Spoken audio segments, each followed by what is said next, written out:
Compañero, perdón que moleste, ese fue el audio.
Red de Empresas por un Ecuador libre de trabajo infantil.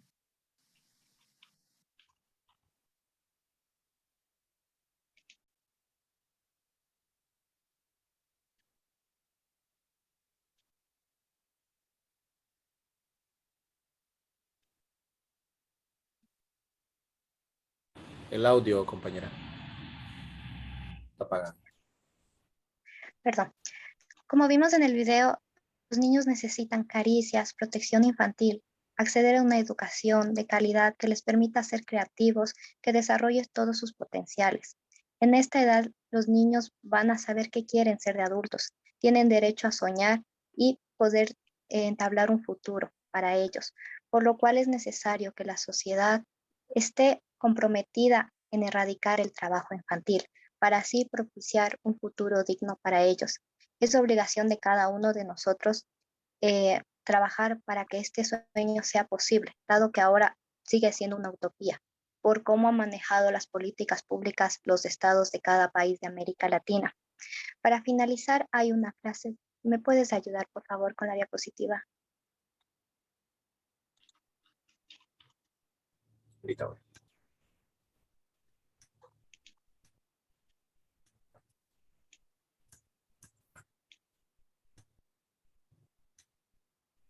¿Aquí?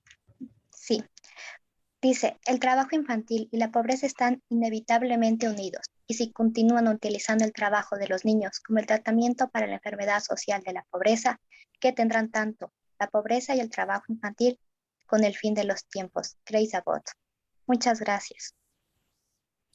Muchas gracias, compañera Catri. Nos ha gustado mucho su ponencia, ha estado muy interesante, muy vívido los videos que hemos visto. De verdad nos hace sentir mucho más comprometidos con lo que es la erradicación, el trabajo de erradicar el trabajo infantil. Ahora tenemos la situación que ve referente al aspecto jurídico, que ya en esta ocasión será nuestro doctor José Urbano y presidente de la Fundación Fundapeden, que nos va a dictar sobre esta temática, ¿no? La problemática jurídica. Con ustedes, el doctor Urbano. Sí, bueno, como habíamos abordado al principio, uno de los grandes problemas que tenemos para erradicar, porque podemos hablar del problema, pero tenemos que aportar la solución, ¿qué está pasando? Y uno de los primeros problemas es la ley. La ley en ningún país de Latinoamérica prohíbe el trabajo infantil. Es algo que los países urgentemente deben incluir dentro de la ley de protección. Otro punto muy importante, la existencia de organizaciones de derechos humanos de niños, que es muy diferente a la de derechos de los niños. Entonces, los países incumplen porque no hay organizaciones de derechos humanos que vigilen esos pactos firmados, ese compromiso que tienen los países para erradicar el trabajo infantil. Y como decía la psicóloga, se ha creado una cultura de que si el niño no trabaja, el niño va a ser policía delincuente. Entonces, para que sea un buen hombre, porque ya tiene una cultura, entonces tiene que trabajar desde el niño. Muchas veces esa cultura familiar, que pasa muchísimo en Perú, se repite ese tipo de situaciones donde que el padre tiene como costumbre que su hijo tiene que trabajar. Igualito pasa en Paraguay. En Paraguay, niños de 4, 5, 6 años tienen que salir a vender cualquier cosita para traer dinero para la casa. Entonces, ese tipo de cultura, cuando se castigue, va a haber un cambio. Y de verdad que los países tienen un compromiso bastante grande en lo que es la protección. Ahí la Convención de los Derechos del Niño, su artículo 19, obliga a los estados a proteger al niño contra cualquier tipo de forma de abuso, de maltrato, y en este caso sería la explotación de niños, que lamentablemente ocurre. El tema de los recintos escolares, como les decía al principio, los recintos escolares es donde más se violentan los derechos de los niños, niños que son obligados a hacer unas actividades económicas con el fin de recoger fondos supuestamente para ayudar al colegio, y sabemos que detrás de esas mal llamadas colaboraciones, que quiero aclarar esto, no son colaboraciones, son delitos en el derecho interno, porque son delitos de coacción, son delitos de extorsión. ¿Por qué? Porque es un dinero que está pagando o un trabajo que tiene que hacer el niño bajo la amenaza, que si no cumple la parte académica puede ser sancionado, puede perder el año escolar. Entonces, este tipo de trabajo que lo tenemos en la escuela, lo tenemos en el hogar y lo tenemos en la calle, es muy triste que lamentablemente falte mucho conocimiento, falta mucha educación para la familia, falta mucha educación para las instituciones que supuestamente debieran velar por el derecho de los niños, en este caso protegerlos contra el trabajo infantil. Y como les dije, y se lo voy a ratificar, la OIT, que especifica que son 100 millones, se queda corto en lo que es la realidad a nivel mundial, porque hay un tipo de trabajo infantil que no se ha tocado y que nosotros como organización estamos tratando de hacer visible, que es el trabajo infantil en los colegios públicos de toda Latinoamérica. No hay un país de Latinoamérica que no se ejerce el trabajo infantil contra niños que acuden a los recintos escolares. Hasta la presente fecha, y esperemos que no cambie así, el único país que está garantizando la educación gratuita es Brasil. Los demás países todos incurren en una violación de los derechos de los niños, y las instituciones voltean la cara hacia el otro lado porque ellos lo consideran normal. Entonces, bueno, de verdad, esto es un llamado de conciencia a los padres, familias, instituciones, a prepararse, porque a través de la educación es que podemos cambiar el mundo. Muchísimas gracias, doctor. Muchísimas gracias. Algo en qué pensar, mucho en qué trabajar, y gracias a Dios existen organizaciones como Fundapeden que estamos trabajando durísimo por ello. Muchísimas gracias a usted, doctor, por la ponencia. Ahora abrimos lo que es la sección de preguntas y respuestas. Tenemos varias interrogantes, ¿no? Varias preguntas que queremos reafirmar o repetir. Una de ellas, y esta iría dirigida a la psicóloga Catherine, la compañera Catherine, quieren saber qué tan peligroso y perjudicial es el trabajo infantil para el bienestar físico de los niños. Bueno, el trabajo infantil es muy perjudicial. Primero, puede quitarles la vida, dependiendo de qué trabajen. No todos los niños trabajan de lo mismo, pero aquellos que están, por ejemplo, limpiando parabrisas pueden ser atropellados. Y otros niños que tal vez trabajan en otras cosas no tan peligrosas pueden llegar a sufrir accidentes, quemaduras o otros tipos de riesgos. Además, no tienen una alimentación correcta, por lo cual no van a tener un adecuado desarrollo físico. Según la estructura corporal, pueden llegar a sufrir desnutrición grave, severas, la estructura muscular va a ser muy deficiente y a edades adultas van a tener problemas en movilizaciones. Pueden también llegar a sufrir paraplegias, dependiendo del accidente que sufran. Entonces, depende mucho del trabajo que hagan, pero siempre va a ser muy perjudicial, porque hasta los 12 años se está desarrollando. Al llegar a la adolescencia, sí, es perjudicial, pero sobre todo en la niñez va a ser un impacto muy fuerte para su bienestar físico. Así es. Por ejemplo, yo pensaba en los niños que trabajan como pepeneadores en los depósitos de basura a cielo abierto. Aquí en Honduras son muy comunes, muy conocido ir a estos lugares a botar la basura de las empresas, micro y macroempresas. No tienen separadores, sí les exigen a las empresas que dividan su basura, la clasifiquen, pero toda la basura clasificada va a dar exactamente el mismo lugar. Ahí hay adultos ya de por sí trabajando, pero también hay niños de 4, 5, 6, 7 años, niños, niñas sin ningún tipo de protección, descalzos incluso, recogiendo latas, plásticos, madera y todo tipo de recolección de reciclaje con las manos, sin ni siquiera usar guantes, con las moscas. Hay animales muertos en estos vertederos de basura a cielo abierto. Imagínense, si es repugnante y es indigno para un adulto, con cuánta más razón para un niño, ¿no? Sí que es alarmante, y ver que los gobiernos municipales ni centrales realmente no están haciendo absolutamente nada por solucionar esta situación. Es alarmante. Otra pregunta que tenemos es, ¿cómo afecta el trabajo infantil? ¿Cómo afecta el trabajo infantil directamente a los niños en su desarrollo integral? En esta parte hablamos de la parte emocional y moral como ser humano. Bueno, como habíamos comentado antes, estos niños tienen graves problemas de su autoestima porque no tienen todo lo necesario que necesita un niño. Eh, Primero van a presentar, como usted comentaba, digamos, para un niño ver un animal muerto es normalizar tal vez los asesinatos hacia los animales. No van a poder desarrollar esa empatía hacia la vida de los otros. Tampoco han tenido empatía hacia ellos. Nunca ha habido un adulto que les diga qué necesitas, cómo puedo ayudarte. También son muy discriminados y segregados a la sociedad, porque cuando llega un niño que tal vez no huele bien porque no tiene la posibilidad de bañarse, porque trabaja en basureros, porque no tiene una correcta alimentación, una vestimenta bonita, por decirlo así, la gente se aleja de él. Entonces eso va a hacer que piense que es menos.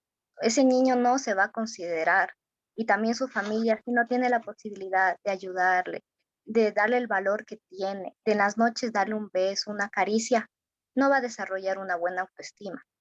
Va a ser personas que retengan todas sus emociones.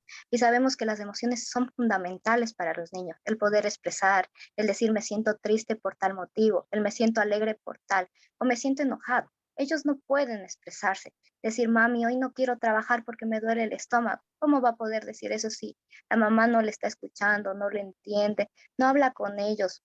Entonces son niños que cuando crezcan, cuando sean adultos, no van a saber expresar lo que sienten, sus necesidades afectivas. Van a tener también muchos problemas de pareja, porque nunca aprendieron esto que en la infancia necesitamos los adultos a desarrollar. No, también van a sentirse menos. Entonces, si alguna vez una pareja les maltrata, les grita, ellos van a pensar que es normal, porque ahí se empieza a normalizar la violencia. Desde la sociedad estamos normalizando que estos niños se supone que no tienen los mismos derechos que los otros. ¿Pero por qué? Porque no los estamos valorando y no estamos haciendo nada por ellos para que tengan las mismas oportunidades que los demás niños. Licenciada, yo pensaría, aunado a esta pregunta, ¿podría toda esta situación contribuir al indicio de suicidios Claro. en adolescentes? Ujú. Los suicidios primero empiezan porque no se habla de ello. Tenemos a nivel social como un tabú. Creemos que hablar de suicidios, perdón, es decir, bueno, hagan eso. No, Hablar de suicidio es saber qué te está pasando interior, qué estás viviendo. Los suicidios sobre todo se dan en varones. ¿Y por qué es esto? Porque los hombres no pueden expresarse. Vivimos en esta cultura del machismo en que un hombre no puede expresar sus emociones, no existen masculinidades positivas. Y en relación a los niños, también sigue habiendo eso de que no, o sea, no puede decir quién es, qué siente, qué quiere. Entonces puede llegar a matarse porque no ve un futuro prometedor para él, ve un futuro en el que va a tener que seguir trabajando, en el que no va a tener una vida digna. Entonces sí, puede llegar a unos altos índices de suicidios en esta población infantil. Muchas gracias. Otra pregunta que tenemos: ¿cómo el trabajo infantil afecta a la sociedad en el ámbito económico y desarrollo integral nacional? Doctor Urbano, la pregunta es, ¿cómo el trabajo infantil afecta a la sociedad en el ámbito económico y desarrollo integral nacional? Bueno, afecta muchísimo porque un niño que trabaje, que se eduque trabajando, que prácticamente es una educación, va a ser parte de lo que es la descomposición social. Ese tipo de niños va a vivir en un tipo de sociedad y va a crear una cultura, como es el caso que critiqué de Perú. En Perú, bueno, y también pasa en Paraguay, ¿no? Que los niños de temprana edad tienen que salir a trabajar, así no tengan necesidad, porque hay una cultura y eso lo que hace es vivir, o sea, mantener el ciclo de la pobreza. Más nada, eso es lo único que hace. No hay progreso, no hay desarrollo porque falta educación. Y cuando revisamos estos padres, la gran mayoría de estos padres que tienen estos niños trabajadores son personas que muchas veces no terminaron el colegio, tienen un grado de educación muy pobre, entonces ellos ven eso normal. Entonces imagínense, lo que sufrimos es un atraso en lo que es la economía de un país, de un desarrollo, parte vivienda, parte social, o sea, afecta todo en un país, lamentablemente, porque o sea, son niños, no tienen la misma capacidad que el adulto, simplemente son aprovechados por adultos inescrupulosos que les sale más barato. Ahí tenemos, por ejemplo, el caso de las minas, no sé si has escuchado. En Venezuela, por ejemplo, hay unas minas que utilizan a esos niños para que vayan a ciertas alturas a sacar lo que es el oro, la grama, la cuestión. Y esos niños, muchos de esos niños mueren tapiados, porque, o sea, ¿quién los llora? ¿Quién los reclama? ¿Quién denuncia eso? Nadie. Lamentablemente, como les vuelvo a repetir, uno de los grandes problemas que tenemos es las debilidades en la ley. Ninguna ley te prohíbe el trabajo infantil. Por eso que podemos ver un niño en un semáforo pidiendo dinero, que es un trabajo, aunque esté solicitando dinero, es una mendicidad forzada, pero un adulto lo está obligando. Cuando un niño también es obligado en el colegio a que tiene que llevar un dinero porque hay que pintar el colegio. También está haciendo, o sea, ese es un trabajo infantil. Claro, esto lleva varias consecuencias, como es el trabajo forzoso. El trabajo forzoso es el maltrato, el realizar una actividad bajo amenaza. Es la parte, por ejemplo, la parte académica que le dice, y eso vale punto. Entonces tú no sabes la exposición del peligro que expones a esos niños a la calle para cumplir con una cuota económica, o cuando se trata del ámbito familiar. O sea, son situaciones que tú dices, oye, Dios mío, ¿dónde están los derechos de los niños? Por eso que de verdad que yo mucho no creo en estas organizaciones, y me disculpan, de derechos de los niños que existen en la mayoría de los países, porque todas han constituido una forma de vivir del dolor, sufrimiento de los niños, pero no les interesa cambiar la realidad. Y la realidad es proponer el impulso de leyes, exigir que el Estado cumpla, denunciar, que nadie se va a atrever a denunciar porque eso les crea problemas económicos para recibir aporte por parte del Estado. No les interesa. Prefieren guardar silencio, que eso esté pasando. Más bien les interesa que ese trabajo infantil se incremente para ellos justificar. Y cuando el gobierno les toque rendir cuentas, porque anualmente los gobiernos tienen que rendir cuentas que están trabajando contra el trabajo infantil, estas mismas ONG firman de que el gobierno está cumpliendo con las políticas y con el convenio internacional, cuestión que es totalmente falso. Esto es lamentable y es la triste realidad. Como presidente de una organización, como defensor de derechos humanos, nosotros no podemos quedarnos callados en la realidad, y es un tema tabú. No solamente tenemos el trabajo infantil impulsado por la familia, tenemos el trabajo infantil escolar, que nosotros llamamos explotación infantil escolar, que es un problema mundial y que nosotros como organización estamos trabajando en nombre de Dios para impulsar una propuesta de cambio en las leyes para que se sancione este tipo de prácticas quien las realice, bien sea el Estado, que en este caso serían los colegios, bien sea la familia, tienen que ser castigados. Cuando esto se empiece a castigar y a sancionar, sí vamos a disminuir el trabajo infantil. Pero mientras no se castigue, mientras no exista pena, usted busca el código penal de cualquier país y no te sale pena por poner un niño a trabajar. No te sale, o sea, claro, el abuso sexual o la explotación sexual, porque es un delito, ok, pero hasta ahí, pero la práctica del trabajo común no está castigado en ninguna legislación. Entonces, tenemos un gran problema a nivel internacional, sobre todo Latinoamérica y del Caribe, con esta problemática que va en crecimiento por la impunidad que permite la falta de ley, no de compromisos internacionales, porque la convención está bien elaborada, el compromiso está bien redactado, pero volvemos a decir, tenemos instituciones con funcionarios que son analfabetas en derechos. Y quiero volver a repetir esto antes que sea repetitivo. ¿Qué es una persona analfabeta? Puede ver varias letras en un cartel. Él sabe que son letras, pero él no sabe lo que dice ahí. Igualito pasa con otras personas que trabajan en estas instituciones. Sabe que un niño está parado en un semáforo, pero no sabe qué derechos se están vulnerando y no sabe que eso es trabajo infantil. Entonces, a él le parece normal y pasa. Y el niño trabaja y sigue siendo explotado. Entonces yo digo, bueno, lamentablemente tenemos instituciones que los únicos beneficiados son los adultos que reciben un salario para tener un salario para su casa, pero no para trabajar por el tema de los derechos de niños. Y es una de las cosas que nosotros como organización debemos proponer a nivel internacional, que las personas que trabajen en estas instituciones tengan un currículo, tengan sentido de humanidad, porque lamentablemente lo más insensible son estas personas que trabajan en estas instituciones, porque si les importara, algo hicieran por esta triste realidad, porque si no está en la ley, en el derecho interno nacional, están en los pactos internacionales que lo prohíben. Así es. Muchas gracias, doctor. Y usted mencionó algo interesante de cómo Venezuela en las minas utilizaron niños.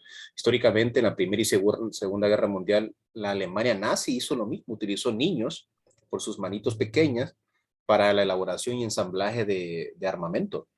Y por mucho que actualmente los países critiquen el Tercer Reich, la Alemania nazi, el holocausto de los judíos, siguen haciendo exactamente lo igual por lo mismo que usted ha mencionado. No están haciendo nada por erradicar este tipo de violación de derechos de los niños.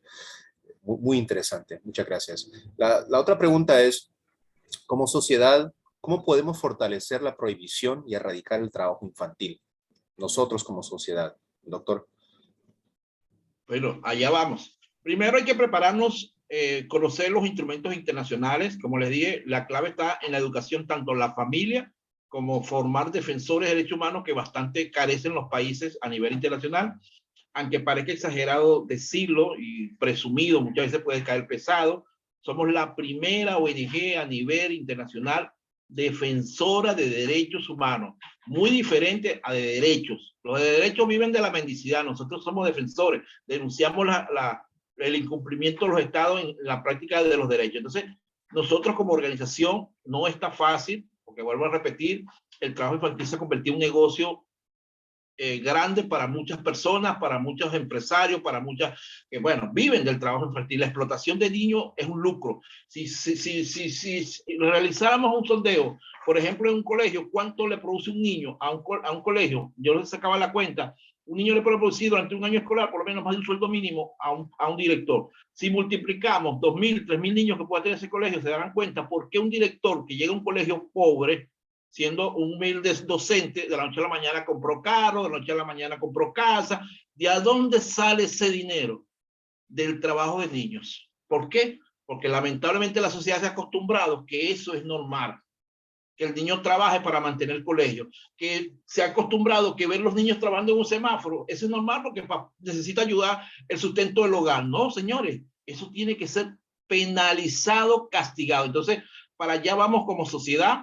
Estamos trabajando, por supuesto, con todo el equipo de Fundapeden Internacional en los diferentes países donde están formando los defensores, para que eleven su propuesta a cada uno por sus países, la realidad, y que impulsemos un cambio a favor de la protección de los niños, porque son instrumentos internacionales que no se cumplen porque falta organizaciones de derechos humanos. Y bueno, como les vuelvo a decir, a lo mejor de adulto hay, que si le pegaron al policía hizo mal procedimiento o otros derechos, pero en el tema de los niños, les puedo decir con toda certeza que somos la ONG pionera en derechos humanos. ¿Por qué? porque no nos financian, nosotros nos autofinanciamos nosotros con las actividades que hacemos para poder sostener esta lucha, porque si nos financiara, tuviéramos que cerrarnos la boca, como hacen estas organizaciones de derechos, que ellos reciben aporte y están obligados a afirmar que el país cumple con la protección de los niños y que está erradicando el trabajo infantil cuando sabemos que es falso, es mentira. Esto pasa en todos los países de Latinoamérica. ¿Ok? No sé si tiene... Sí, muchas gracias, doctor. Hay una pregunta más. Bueno, básicamente ya contestó también. La pregunta era, ¿qué iniciativas o planes tiene Fundapeden referente a combatir esta problemática del trabajo infantil en Latinoamérica, que son referentes a las ponencias que presentamos en esta, ¿no? Usted mencionó los proyectos de reforma de ley y de inclusión de ley. Entonces creo que con eso también contestamos la pregunta. No sé si la psicóloga quiere añadir algo, compañera. Bueno, me gustaría añadir que a partir, o sea, con Fundapeden, todos los que somos voluntarios y participamos aquí, nos estamos formando en derechos humanos. Desde que accedimos aquí, hemos conocido lo que son los derechos humanos. Y como les decía, el no conocer, el no saber, hace que sigas metido en eso, que normalices, que aceptes que los niños sean maltratados y vulnerados. Desde el momento que tú accedes a una educación de calidad, gracias al doctor Urbano, hemos podido ver las realidades desde otro punto de vista. Entonces, me gustaría también a las personas a invitarles a educarse y a formarse. Es importante leer. En Internet está todo. Entonces, es importante que revisen las convenciones, que revisen su constitución o los códigos o las leyes de cada país para que sepan cuáles son, cómo les protegen a los niños. También en Fundapeden se busca voluntarios. También pueden acceder a través de Fundapeden Internacional o Fundapeden Venezuela para que vean todo el trabajo que han realizado las diferentes personas como el doctor Urbano y el doctor Tinson. Muchas gracias. Muchas gracias, compañera. Muchísimas gracias. Bueno, con esto hemos prácticamente finalizado. Estamos muy contentos con esta ponencia internacional que pudimos completar. Queremos agradecer las preguntas que suscitaron.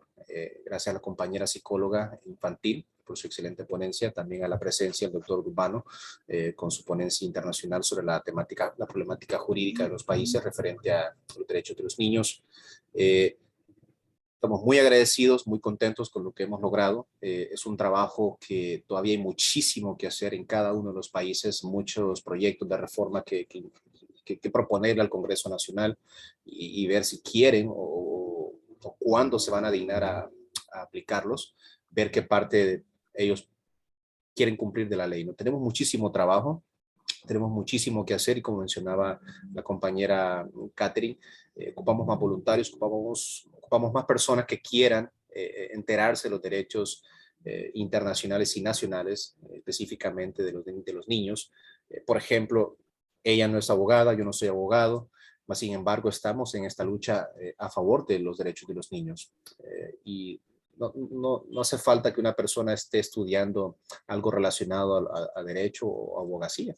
Por ejemplo, en mi caso, yo soy gestor de seguridad, no tengo nada que ver con abogacía, más sin embargo, soy defensor de derechos humanos, estoy involucrado en cuerpo y alma, voy a continuar, no voy a detenerme. Entonces, todos podemos involucrarnos, todos podemos aportar nuestro granito de arena y comenzar a trabajar, ¿no?, en pro defensa de los derechos del niño, porque todos tenemos sobrinos, hijos, hijas, en algunos casos lo que son abuelos, ¿no? Entonces, es de todos un deber humano y digno el aportar en pro defensa de los derechos del niño. Doctor, yo creo que con esto hemos dado conclusión a nuestra ponencia internacional. Si usted desea dar algunas últimas palabras. Bueno, gracias, agradecer esta oportunidad tan importante hoy día 12 de junio y bueno, hablamos temáticas que son tabú y sí, bueno, ratificar que se necesitan muchos voluntarios, personas comprometidas con la humanidad y que bueno, le invitamos a ser parte de un proyecto internacional a las personas interesadas, un proyecto único a nivel mundial. Somos pioneros y bueno, queremos que cada uno que se sume sean parte de la historia del mundo en sus países, a nivel nacional y a nivel internacional, para que dejen una huella en positivo por su familia, por su generación y por su patria, a favor de la infancia, que es el futuro de cualquier nación y de cualquier país en el mundo.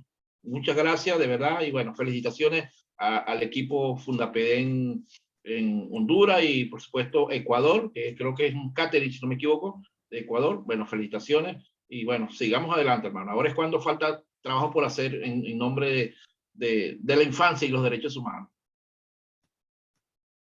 Muy bien. Muchas gracias, doctor. Con esto damos finalizada la ponencia. Buenas tardes a todos y feliz día.